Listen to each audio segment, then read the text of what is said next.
In previous devlog, we added the attack system, destructible boxes, improved the climbing, movement and more other stuff. Today we look at what I've done this week. Welcome to my new devlog, I'm Lukas and this is devlog number 5 about my untitled 3D platformer project in Unity. Because I wanna make a 3D game, I have to learn new things. So I just started to learn about 3D modeling in Blender. The first steps are difficult, but I hope I will improve my skills. A week ago I was able to create just a cube at most, and now a whole character. It's not perfect, but if I can do this after 3 or 4 attempts, I can do a lot more. So keep learning, guys. It may seem impossible, but practice makes perfect. There are so many tutorials about 3D modeling on YouTube, but I can really recommend a guy named Grant Abbott. His videos are so inspiring and educational. I love it. And the second YouTube account is Imphazia? I hope I said it right. Anyway, his low poly style is awesome and it looks so easy. He also makes devlogs and tutorials about Unity, so check them out. Back to my project. I imported this character I've created in Blender to Unity, and because of auto-rigging in Mixamo, it works fine. Just create an avatar for the animator. Like I said, it's not perfect. I know absolutely nothing about 3D modeling, but if I want to finish this game, I have to learn it. The next step will be unwrapping and hand-painted textures. I started to make a new test level. The old one is so boring, just cubes, nothing else. So I created a new terrain, added some grass and dirt materials. I also tried to add grass clumps to cover its surface, but I found out it's not good.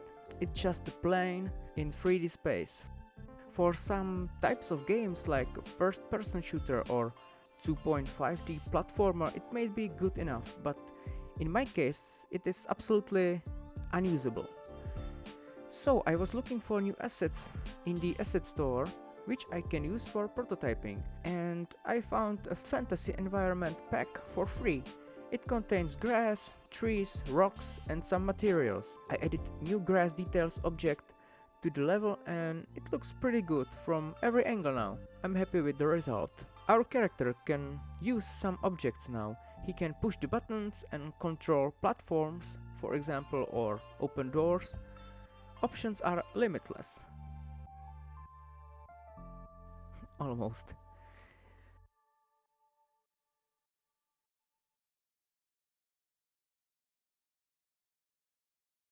He can also grab this rotating mechanism, I don't know how to call it, and push it around with the controller left stick, and it can lift the bridge, for example.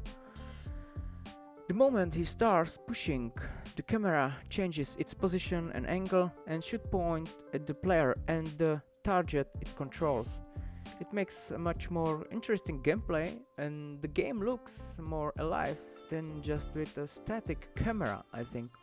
The next thing that we need to make to prove that this project is going to be a game one day is a simple enemy AI that will follow us through the level that we've created.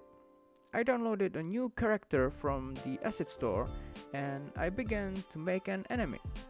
I try to keep everything organized and simple, easy to update in the future. So I created separate scripts for movement and shooting. I could add them independently to the different types of enemies. For now I use the NavMesh agent component for the movement, but like you can see, it's quite jerky. This jittering is caused by NavMesh agent using update to move and not fixed update. I need to figure it out how to fix it, but for now it somehow works. We have an enemy, really simple enemy. He chases the player. If he's within range, he stops and starts shooting. And that's all for today. I hope you like the progress of what I am doing with the game so far. If you like the video, give a thumbs up or subscribe, I would be very grateful. Thank you guys and see you in the next video.